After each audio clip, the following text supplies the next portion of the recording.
বন্ধুরা, আজকের ভিডিওতে পাওয়ার অফ নাও এই বইয়ের সংক্ষিপ্ত সার নিয়ে আলোচনা করব, যা আমাদের জীবনের প্রতিটি মুহূর্তের জন্য গুরুত্বপূর্ণ। এই বইয়ের লেখক হলেন এখার্ট টলে। তিনি তার জীবনের অভিজ্ঞতা থেকে এই বই লিখেছেন এবং এই বই এত পরিমাণে বিক্রি হয়েছে এবং এত ভাষায় এটাকে অনুবাদ করা হয়েছে যে সেটা বলে বোঝানো যাবে না। কারণ আমরা প্রত্যেকেই জীবনে কিন্তু এমন কিছু সন্ধান করি যা আমাদেরকে ভেতর থেকে শান্তি দিতে পারে। দ্য পাওয়ার অফ নাও এই বই আমাদেরকে সেই আমাদের ভিতরের শান্তির খোঁজ দেবে। যদি তুমি তোমার অতীতের বিভিন্ন রকমের খারাপ স্মৃতিতে জড়িয়ে আছো, সেগুলোকে ভুলতে পারছো না, বা ভবিষ্যৎ নিয়ে ভীষণভাবে উদ্বিগ্ন হয়ে আছো, যার বোঝা তুমি কিছুতেই নামাতে পারছো না, তাহলে এই বই কিন্তু তোমার জন্য। এই বইয়ের সার সংক্ষেপ শুনলে আমার বিশ্বাস তুমি কিন্তু এই মুহূর্তে বাঁচতে শিখবে এবং তোমার জীবনের আনন্দ প্রতি মুহূর্তে উপভোগ করতে পারবে। লেখক বলছেন যে তিনি একটা সময় এত ডিপ্রেশনে ছিলেন এবং তার জীবনে কোনো কিছুই ভালো লাগতো না, তার রাতে ঘুম হতো না এবং তিনি ভাবতেন যে আমার এই জীবন রেখে কী হবে। সেই সময় হঠাৎ করে একদিন সকালবেলায় উঠে তিনি তার জানলা থেকে বাইরে তাকিয়ে বিভিন্ন পাখির কোলাহল এবং প্রাকৃতিক সৌন্দর্য দেখে হঠাৎ করে অভিভূত হয়ে যান এবং তিনি তার ঘরের দিকে তাকিয়ে তার ঘরের যে সমস্ত জিনিস আছে সেগুলিকে খুঁটিয়ে খুঁটিয়ে দেখতে থাকেন এবং তিনি প্রত্যেকটা জিনিসের সৌন্দর্যে একদম অভিভূত হয়ে যান। এরকম করতে করতে তিনি 5 মাস খালি তার চারপাশে কত ভালো ভালো জিনিস আছে এগুলো দেখতে দেখতে কাটিয়ে দেন এবং তার সমস্ত রকম ডিপ্রেশন কেটে গিয়ে তিনি এক আনন্দের খোঁজ পান। তখন তার কাছে যে মানুষই আসতো তাকে জিজ্ঞেস করতো, আপনার এত আনন্দের মূল কারণ কি? তিনি তাদেরকে তার ভেতর থেকে পাওয়া উপলব্ধিকে বোঝাতেন এবং তিনি এই বইতে সেগুলোই কিন্তু আমাদেরকে বোঝাতে চেয়েছেন। প্রথম অধ্যায় লেখক বলছেন, তুমি কিন্তু তোমার মন নও। আমাদের মন হলো আসলে আমাদের ভাবনার প্রবাহ। আমরা ভাবি আমাদের ভাবনার প্রবাহ যেটা হচ্ছে সেটাই আমরা। তিনি বলছেন, আমরা যদি একটা নদীর ধারে গিয়ে বসি এবং চলমান নদীর স্রোতকে লক্ষ্য করি, তাহলে আমরা নদী স্রোতকে লক্ষ্য করছি, আমরা হলাম এই নদী স্রোতের থেকে আলাদা। তিনি বলছেন আমাদেরকে ঠিক এইভাবে বুঝতে হবে আমাদের ভাবনার যে প্রবাহ চলছে সেটা আর আমি, এই দুটো কিন্তু আলাদা। আমরা যদি এটাকে আলাদাভাবে বুঝতে পারি, আমাদের নিজেদের স্বরূপকে উপলব্ধি করতে পারি, তাহলেই কিন্তু আমরা আমাদের যে কোনো সমস্যার সমাধান খুঁজে পাবো, আমাদের ভেতরের শান্তি খুঁজে পাবো। তখন আমরা বুঝতে পারবো আমরা আসলে অতীতের চিন্তা, ভবিষ্যতের ভাবনা এগুলোতে বাধা পড়ে গেছি। এগুলো কিন্তু যদি আমরা একদম সচেতন হয়ে উপলব্ধি করতে পারি, এগুলো রেডিও স্টেশনে চলা বিভিন্ন রেডিও স্টেশনে যেরকম বিভিন্ন রকমের চ্যানেল থাকে, চলমান চলতে থাকে, আমরা খালি টিউনিং করে কোন চ্যানেলটা শুনবো বলে ঠিক করি, আমাদের ভাবনার প্রবাহকেও আমরা ঠিক সেই টিউনিং করেই আমরা যেটা ভাবতে থাকি সেটাই ভাবতে থাকি। এটাকে যদি আমরা টিউনিং করে বন্ধ করে দিতে পারি, তাহলে কিন্তু আমরা বুঝতে পারবো যে এটা ভাবনার স্রোত, শুধু ভাবনার স্রোতের থেকে আমরা আলাদা, এবং তখনই কিন্তু আমরা বর্তমানে বাঁচতে শিখব। দ্বিতীয় অধ্যায় বলা হচ্ছে কনশাসনেস, সচেতনতা। আমরা যদি খুব সচেতনভাবে আমাদের মনকে লক্ষ্য করি, তাহলে দেখব যে আমরা আমাদের দুঃখ, কষ্ট, বিভিন্ন রকমের বেদনাদায়ক স্মৃতি এগুলোর বোঝা বহন করে চলেছি।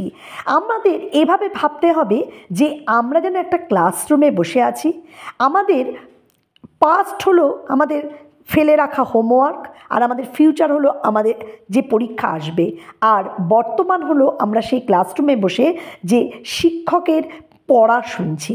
এইটা যদি আমরা ভাবতে পারি না, অর্থাৎ আমরা যদি ভেতর থেকে সচেতন হয়ে যেতে পারি, তাহলে দেখবে যে আমরা সেই মুহূর্তটার আনন্দ নিতে পারছি এবং অতীতের বোঝা আমাদের জীবন থেকে চলে যাচ্ছে এবং ভবিষ্যতের চিন্তাও আমাদের জীবন থেকে চলে যাচ্ছে।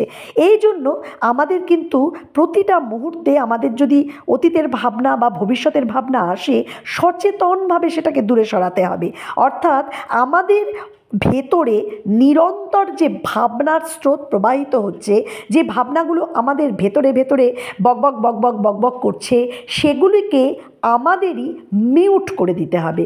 এবং যে মুহূর্তে আমরা চলছি, ধরো তুমি রাস্তা দিয়ে যাচ্ছ, সেই সময় রাস্তা দিয়ে চলার সময় সুন্দর কোনো গাছ, পাখি, ফুল, কোনো মানুষ কিভাবে যাচ্ছে, প্রত্যেকটা দেখতে দেখতে যাও। দেখবে তুমি খালি তখন তোমার প্রেজেন্ট মুহূর্তে বাঁচছো, তোমার অতীতের ভাবনা এবং ভবিষ্যতের ভাবনা তোমার মধ্যে আসছেই না। এটা অভ্যাস করতে করতে কিন্তু অবশ্যই গড়ে উঠবে। এটাই লেখক বলতে চেয়েছেন দ্বিতীয় অধ্যায়ে। তৃতীয় অধ্যায় লেখক বলছেন মুভিং ডিপলি ইনটু দ্য নাও, অর্থাৎ এই বর্তমানে একদম গভীরভাবে চলে যাও। তিনি বলছেন তুমি মনে করো তুমি একটা শান্ত ঘরের মধ্যে রয়েছো এবং সেই ঘরের যেরকম কোলাহল নেই, সেরকম তোমার মনও কোলাহলহীন। তুমি শুধুমাত্র তোমার মুহূর্তটাকে স্মরণ করছো এবং এই মুহূর্তটাকে তুমি যখন উপলব্ধি করবে, দেখবে ভেতর থেকে তোমার মধ্যে একটা শান্ত ভাব আসছে এবং এটা অভ্যাস করতে করতে না তুমি এই নাওয়ে অর্থাৎ বর্তমানে বাঁচা অভ্যাস করবে। এবং এটার জন্য তিনি বিভিন্ন টেকনিকও বলেছেন।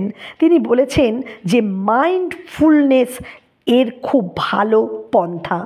এটা কি, যে ধরো তুমি একটা শান্ত ঘরে বসে শীত দ্বারা সোজা করে সুন্দরভাবে বসে আছো, তুমি গভীরভাবে শ্বাস নিলে এবং গভীরভাবে শ্বাস ছাড়লে।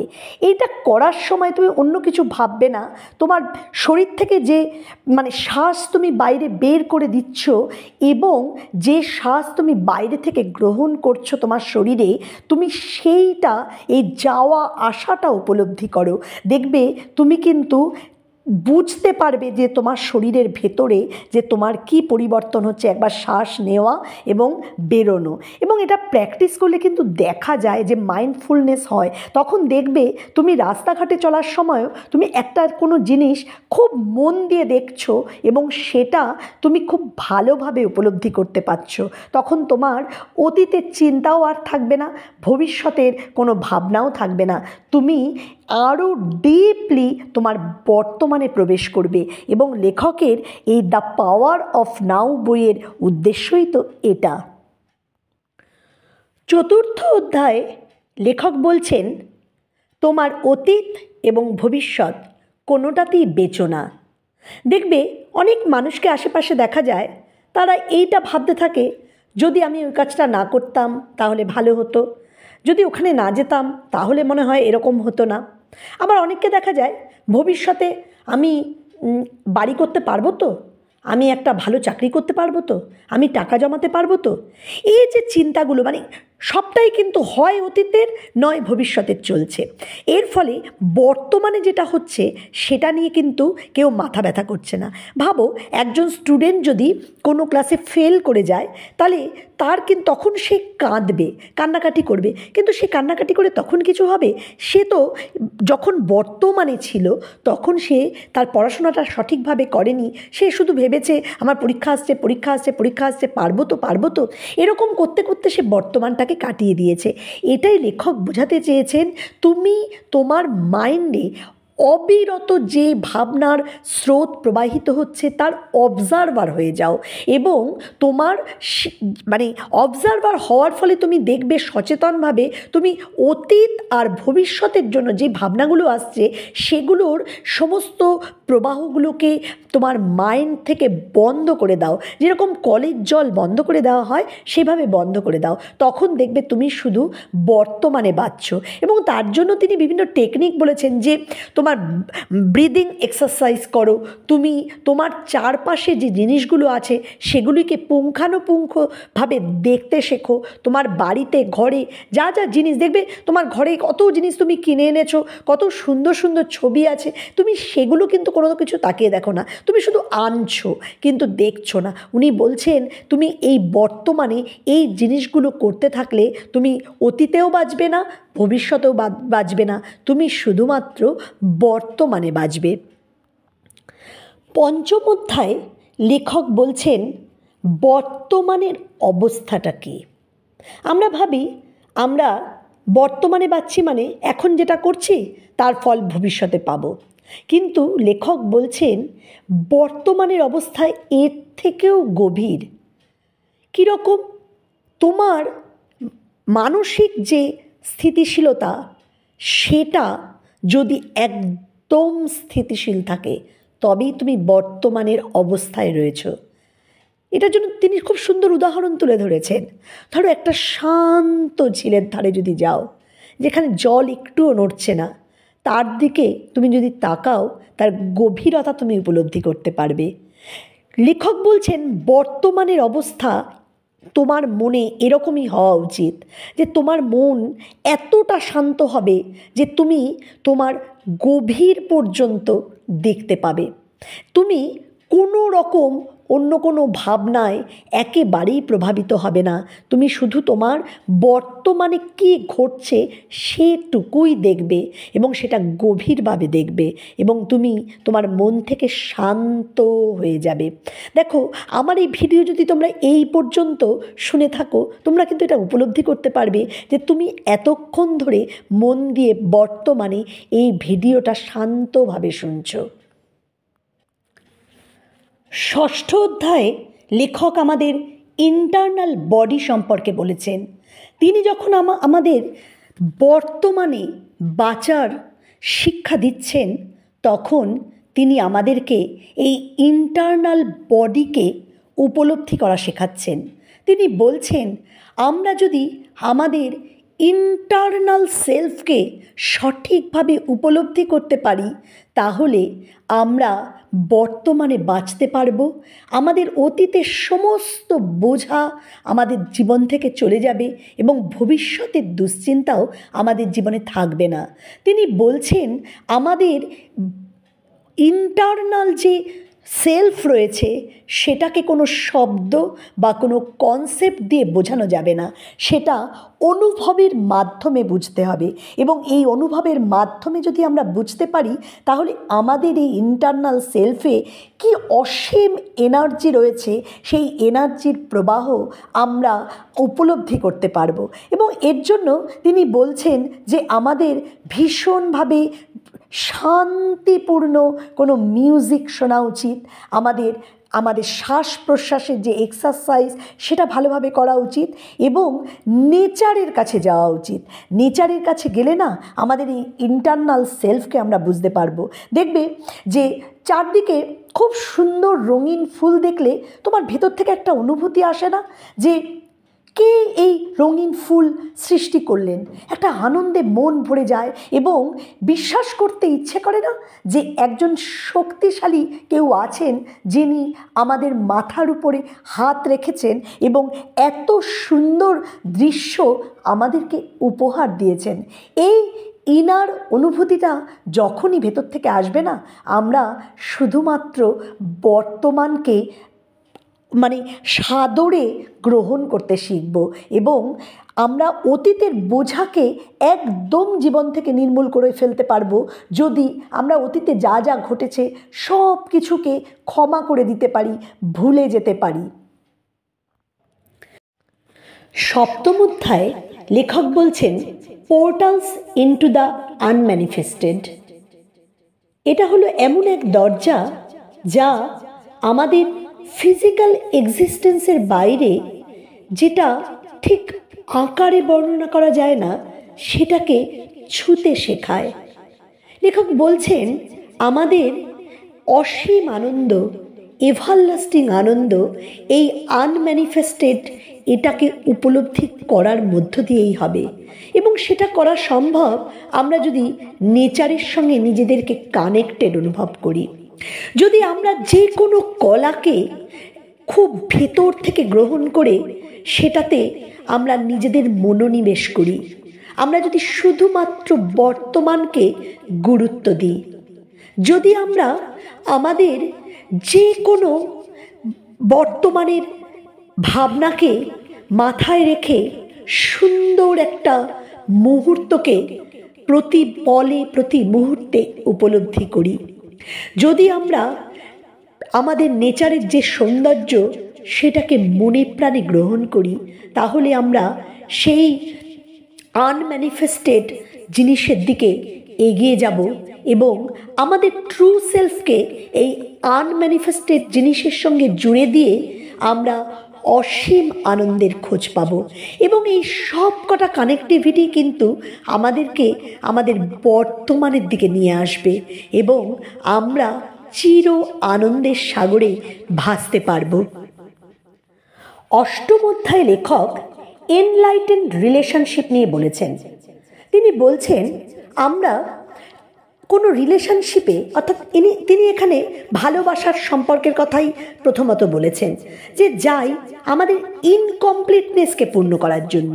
দেখা যায় যে একজন আরেকজনের দ্বারা হঠাৎ করে ভালোবাসায় আকৃষ্ট হয়ে গেল এবং দুজন দুজনকে ছাড়া পৃথিবীতে আর কিচ্ছু দেখতে পাচ্ছে না, কিন্তু এই সময়টা কিছুদিন পর কেটে যাওয়ার পরে কোথায় যেন একটা অ্যাগ্রেশন চলে আসে।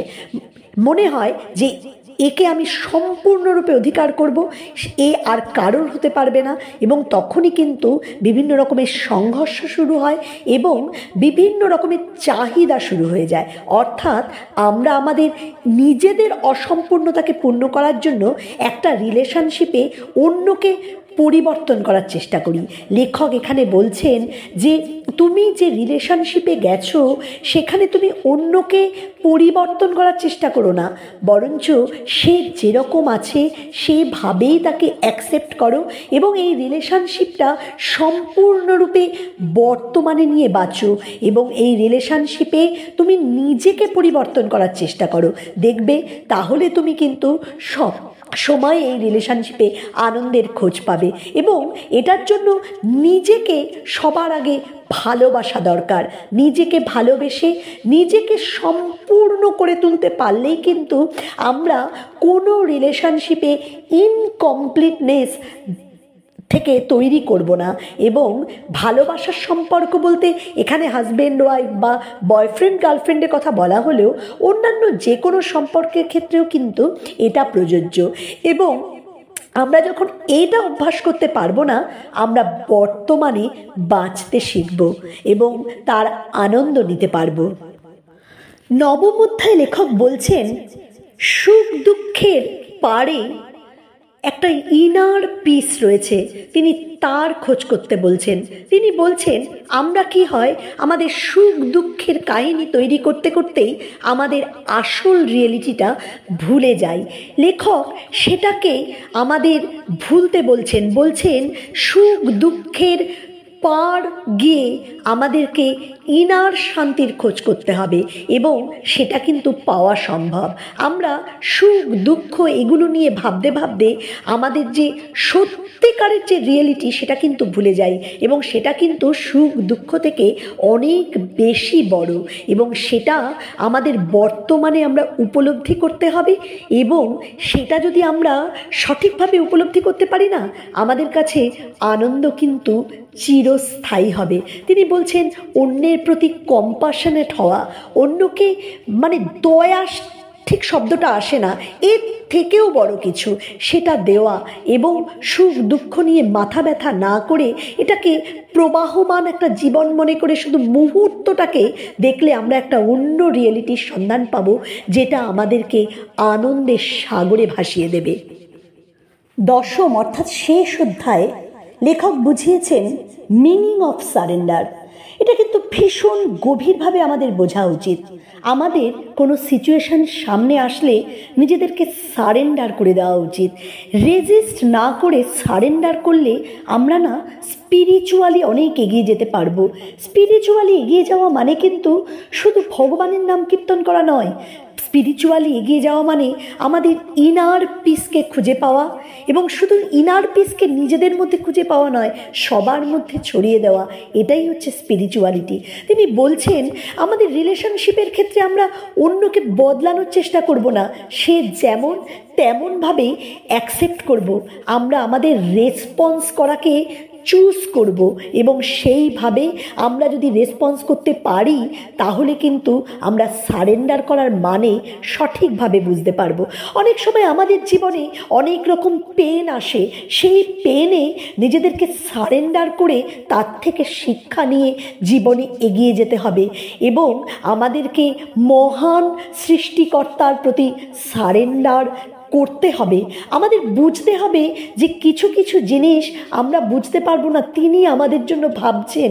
আমাদের পেন হোক, আমাদের রিওয়ার্ড হোক, সব কিছু তারই দান। এটা যেই মুহূর্তে আমরা আমাদের ভেতর থেকে উপলব্ধি করতে পারবো না, আমরা কোনো কিছু রেজিস্ট করার চেষ্টা করব না। আমরা যেটা আসছে সেটা নত মস্তকে গ্রহণ করব, এবং এর ফলে আমরা শুধু মুহূর্তে বাঁচব না, আনন্দের সাগরে ভেসে যাব। বন্ধুরা, আশা করি এই ভিডিও তোমাদের ভালো লেগেছে। দেখা হবে পরের ভিডিওতে। ভালো থেকো বন্ধুরা।